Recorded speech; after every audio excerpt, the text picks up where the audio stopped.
8h09, sempre ao vivo, de volta aqui na Folha FM 98,3 e também em nosso streaming aí no Face, onde você interage e participa conosco deste programa de hoje, que tem como convidado o advogado André Barros.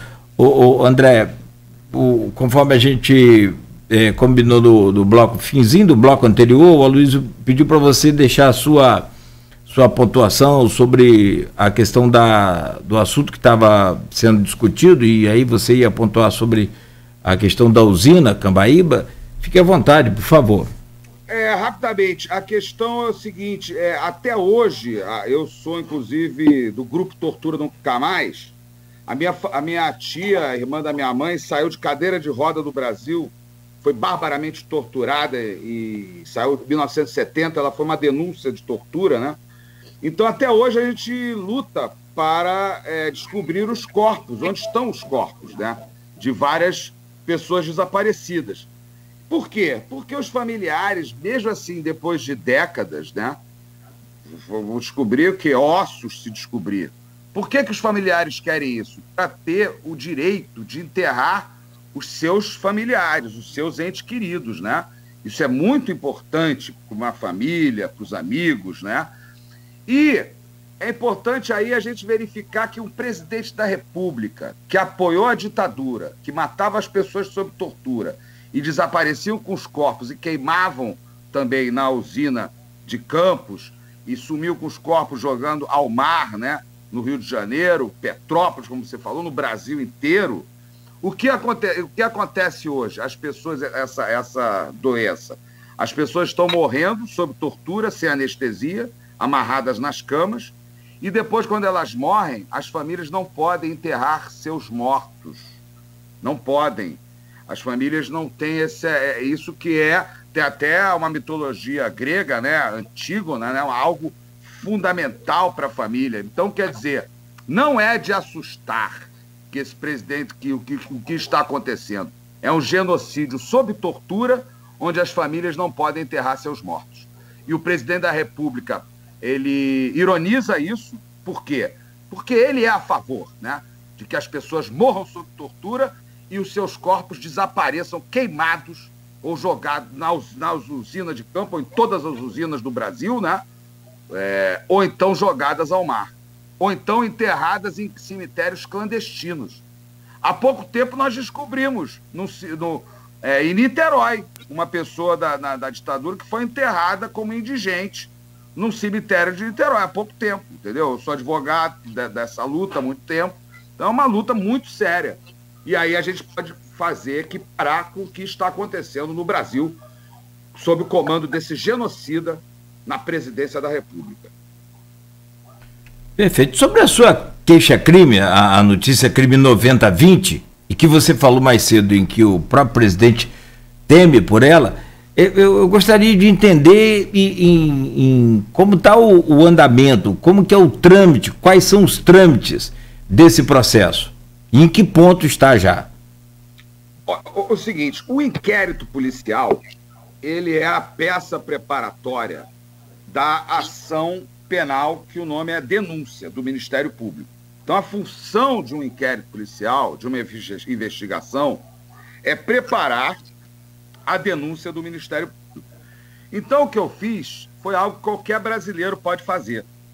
Eu fiz uma notícia-crime contra o presidente da República no Supremo Tribunal Federal, porque compete ao Procurador-Geral da República, é uma função privativa dele, oferecer uma denúncia por crime comum contra o presidente da República. E o genocídio é um crime comum no Brasil, né?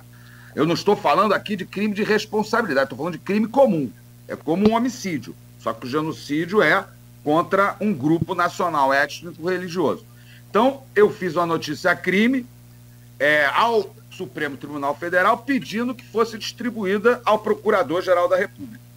O Procurador-Geral da República pediu o arquivamento, com as mesmas razões apresentadas pelo presidente da República, que são as razões mais sarcásticas, dizendo que vetou o acesso universal à água potável porque não havia previsão financeira e orçamentária.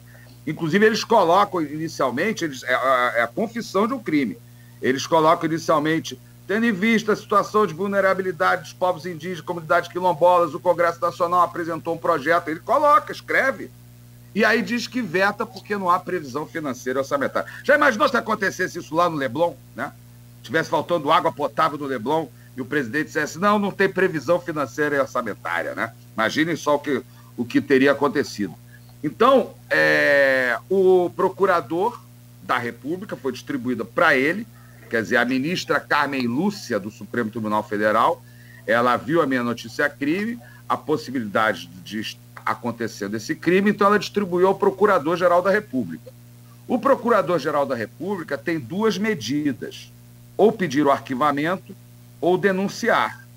E uma das questões que eu estou colocando na petição é a seguinte,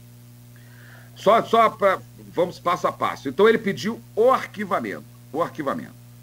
E a ministra Carmen Lúcia aceitou porque com base no sistema acusatório do processo penal, que ela tem que acatar, porque o órgão que acusa, se não acusa, o juiz teria que acatar. Aí eu fiz um recurso, que se chama agravo regimental. E na preliminar desse recurso tem duas questões. A primeira que eu digo é o seguinte, se o Procurador-Geral da República pedir o arquivamento, ele tem que encaminhar para a homologação do Conselho Superior do Ministério Público, como estabelece o novo artigo 28 do Código de Processo Penal. Ou então, isso precisa ser analisado pelo plenário do Supremo Tribunal Federal, porque é uma questão de mérito. Vamos supor que um presidente da República dê 2 tiros e mate uma pessoa na rua, certo? Aí vem o procurador e diz o seguinte, deu 2 tiros, realmente deu 2 tiros, matou a pessoa, mas esse fato é atípico, ele não existe na lei, se o procurador fizesse isso. É a mesma coisa que ele está fazendo no genocídio. Então, aí, como é uma questão de mérito, tem que ser analisado pelo plenário do Supremo Tribunal Federal. Não é, a questão do sistema acusatório aí fica em segundo plano, porque é uma questão de mérito, né? Pode fazer até coisa julgada material, quer dizer, se o presidente mata alguém com 2 tiros, o procurador não denuncia, teria tipo assim, acabou, ele não poderia mais ser acusado de homicídio.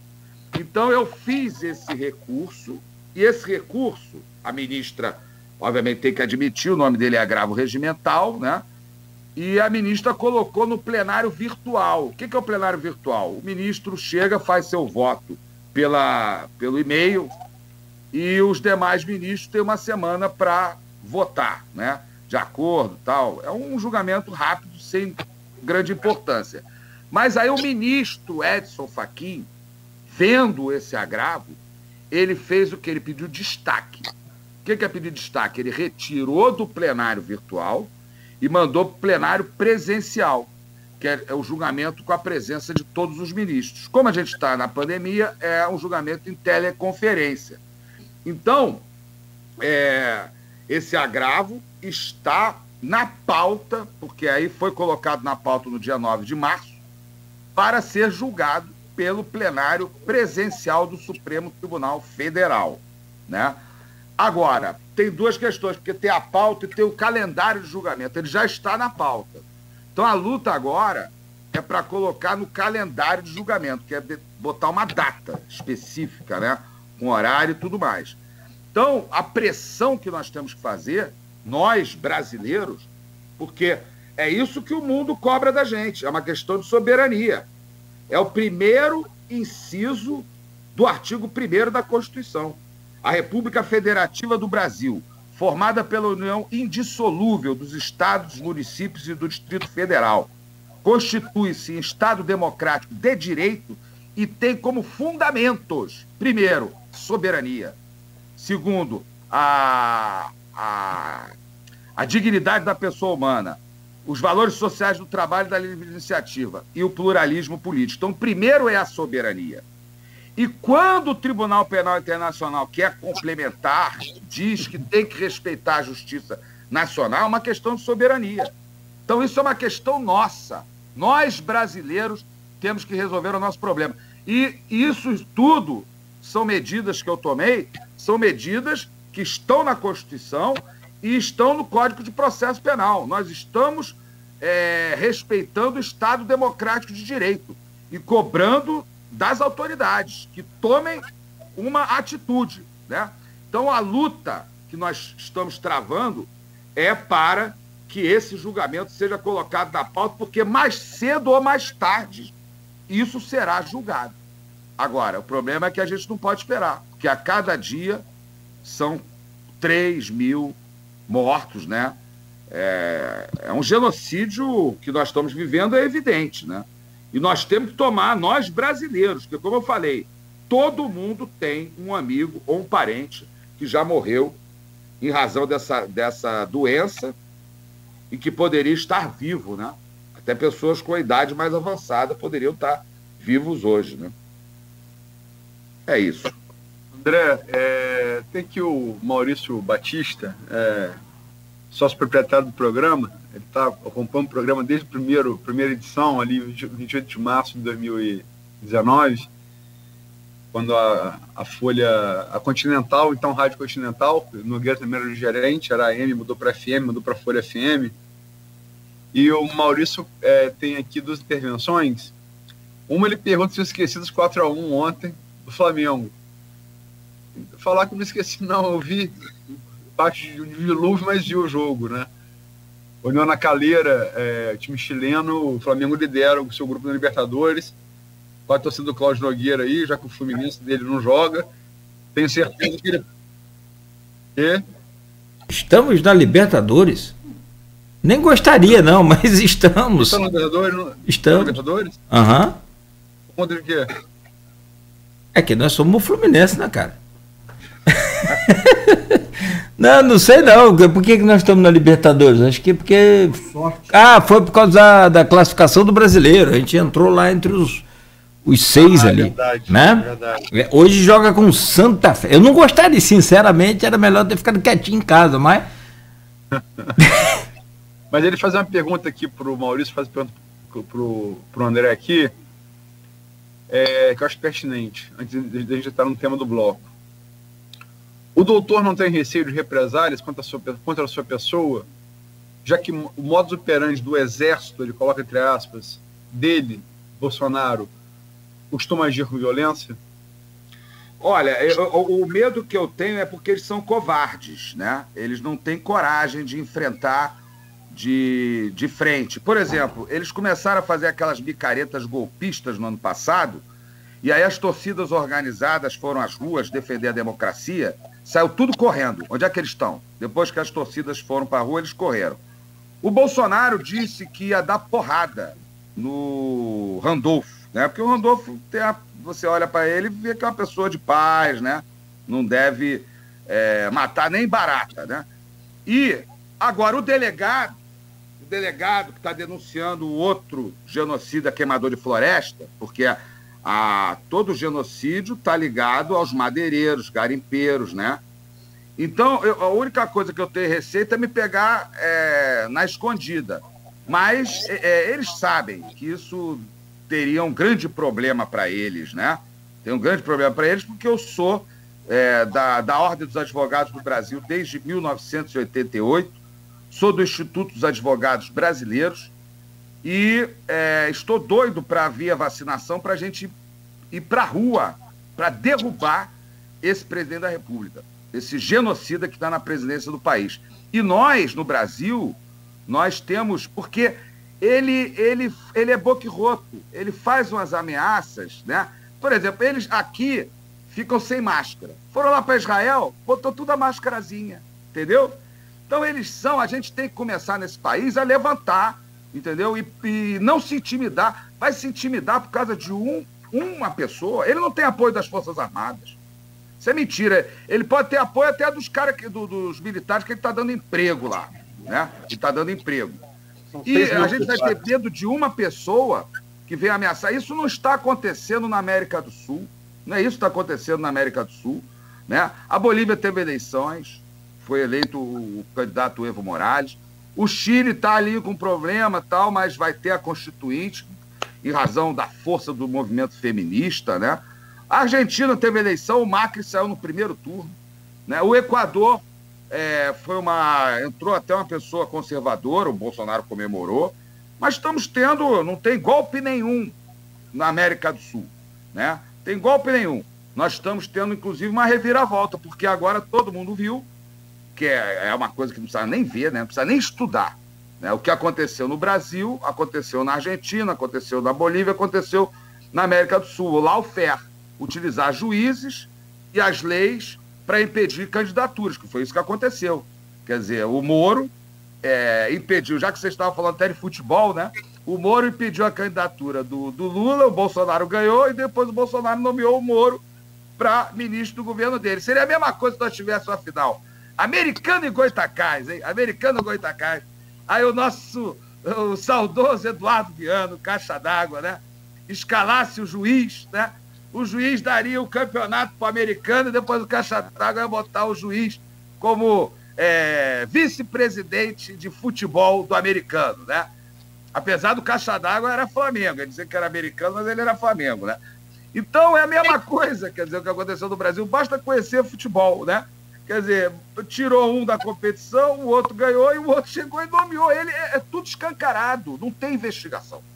É tudo escancarado, não tem investigação. Então a gente tem que, nós brasileiros, né, temos que enfrentá-lo e tirar o genocida da presidência da República. É isso que nós temos que fazer no Brasil. É isso que o mundo inteiro espera do Brasil. Aqui o Cláudio Nogueira leu aqui no intervalo, eu vou ler aqui o comentário da Noemi Magalhães. Gentem, o programa hoje está como o diabo gosta. Que maravilha de entrevistado, quero conhecê-lo. Quem não gosta de formigas não atiça o formigueiro. E depois, já que você falou em futebol aí no final, André, ela pergunta, quero saber o time que torce, qual partido político, se for dos meus, aí fez. Partido já disse aqui o pessoal. Mas qual o time, André? Olha, eu tenho uma vida, né? Ligada, na realidade, assim, eu sou fundador da maior torcida organizada do Botafogo de Futebol Regatas, torcida jovem. Sou sócio número 6, né? Hoje em dia eu não estou mais nessa, né? Mas eu tenho uma vida. Eu fui muitos jogos, porque eu ia a todos os jogos do Botafogo, caravana, né? Fui muitos jogos em Campos dos Goytacazes, mas muito, contra o americano, contra o Goytacás, né? Me lembro, já fui jogos que foram guerras, né? Porque o Eduardo Viana, que era o presidente da federação, ele tinha fama de manipular, de escalar juiz, né? Então a pancada comia. E eu fui, inclusive, em 89, que eu só vi o Botafogo ser campeão com 23 anos de idade. E eu ia a todos os jogos, então vejam que eu não desisto. Eu sou da luta, o Botafogo me ensinou a lutar, né? Nunca desistir. E eu, em 89, estava em Campos, 1-0, gol do Paulinho Criciúma contra o americano. Eu estava aí. Fui muito a Campos, adoro Campos dos Goytacazes. Sou Botafogo de Futebol e Regatas, o time do maior jogador da história da humanidade, Mané Garrincha, né? Nunca o futebol no mundo vai ter um Garrincha, nunca! É o maior de todos, maior que Pelé, maior que Maradona, maior que todos que dizem aí. O Garrincha é o gênio do futebol, né? Era o gênio, porque ele não só jogava para ele, como jogava para o time. E aí o Brasil foi, inclusive, bicampeão do mundo, como eu falei, né? O Brasil estava tão bem nos anos 60 que o Brasil foi bicampeão do mundo, 58 e 62, graças muito a Mané Garrincha, né? Então eu sou isso. Não falo no Botafogo, que aí eu fico mais empolgado ainda.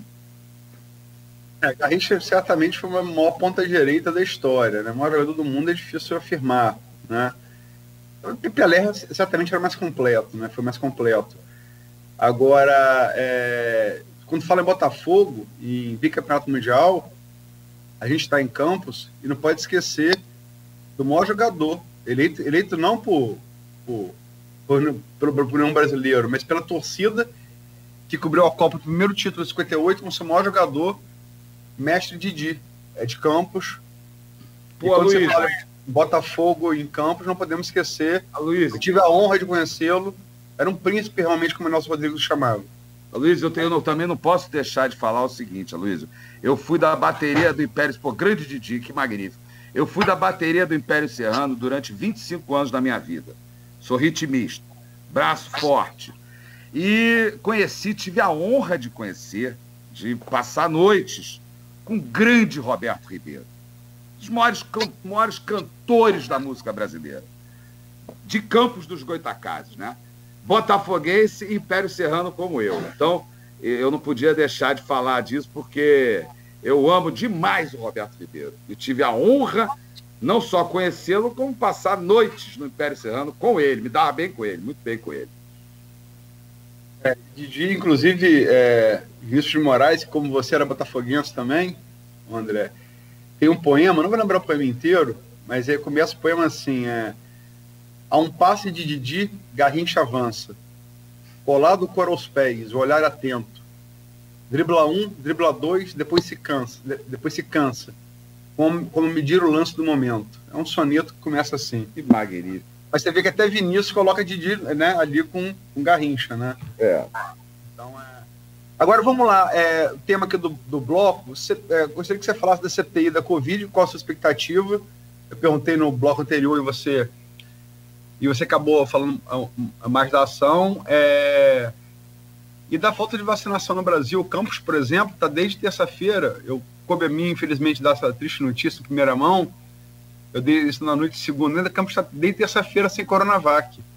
E perdendo o prazo de 21 dias para as pessoas tomarem a primeira dose. Então, eu queria que você falasse, André, por favor, antes de terminar o bloco, da CPI da Covid e desse... que esse certamente é mais um crime, né? Esse atraso na vacinação.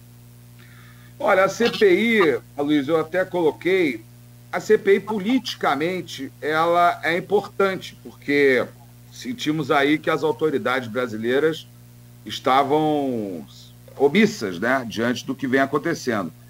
Agora, eu não sei o que eles vão investigar, entendeu? Porque, como eu falei, não precisa de investigação. Nada precisa de investigação. Tudo é dito nos vídeos de forma pública e notória, né? Você até citou várias coisas que ele falou no início, todo mundo vai morrer, né? Mas as pessoas colocam isso como se fosse assim, uma irresponsabilidade. Não é.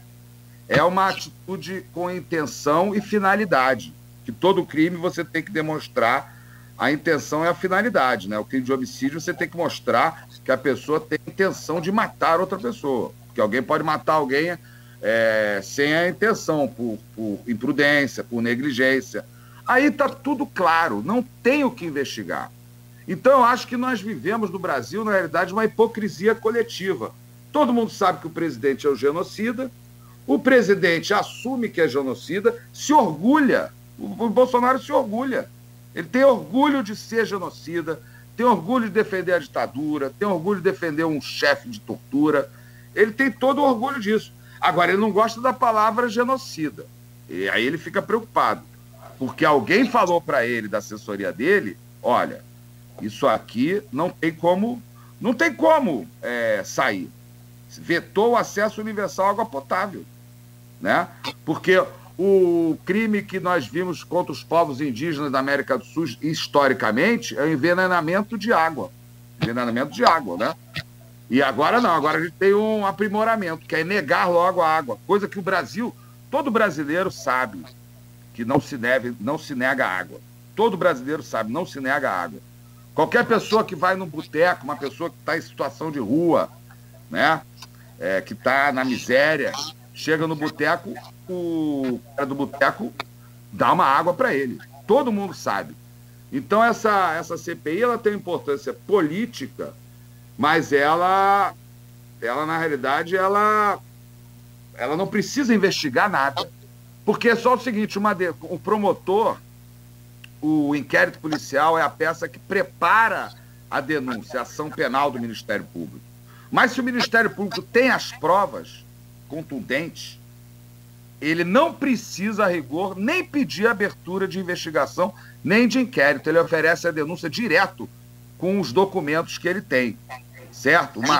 Um crime de falsidade documental. Se o promotor tem ali o documento falso, evidentemente falso, ele não precisa abrir inquérito nenhum. Ele chega, junta o documento e oferece a denúncia contra a pessoa. Então, na realidade, essa CPI tem uma importância política, mas o que eu sinto é que nós vivemos no Brasil uma hipocrisia coletiva e nós temos que acabar com isso, porque o mundo inteiro espera de nós brasileiros, principalmente das autoridades, atitude. E essa CPI, para mim, ela tem que acabar muito rápido para, inclusive, pode até anexar os documentos dessa CPI. A minha notícia crime que está mais adiantada.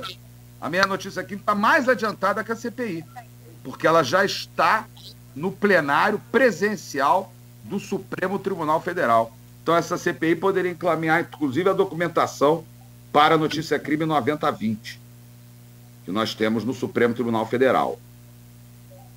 Nogueira, 8h35 agora. Quer fazer uma pergunta para fechar o bloco? Vamos seguir direto para o próximo bloco? Que a pergunta, rapidamente, e saber depois dele aí do intervalo, ele é o 6º, né, a carteirinha número 6 lá do sócio-torcedor da torcida organizada. Teve mais alguém depois de você? Ó, para aí que a gente perde o entrevistado aqui, Luiz. Agora o duro é ouvir Tricolor perguntar isso. Calma aí, pai. Ó, no Rio de Janeiro, a torcida do Botafogo e do Fluminense é parelha. Mas no Brasil, a torcida do Botafogo é maior que a do Fluminense. Onde essa estatística? Porque no Brasil, todas as torcidas do Rio de Janeiro são grandes. As torcidas do Rio de Janeiro são espalhadas no Brasil, né? Uhum. Mas a torcida do Botafogo aqui no Rio com a do Fluminense fica parelho, mas a nível nacional é maior que a do Fluminense.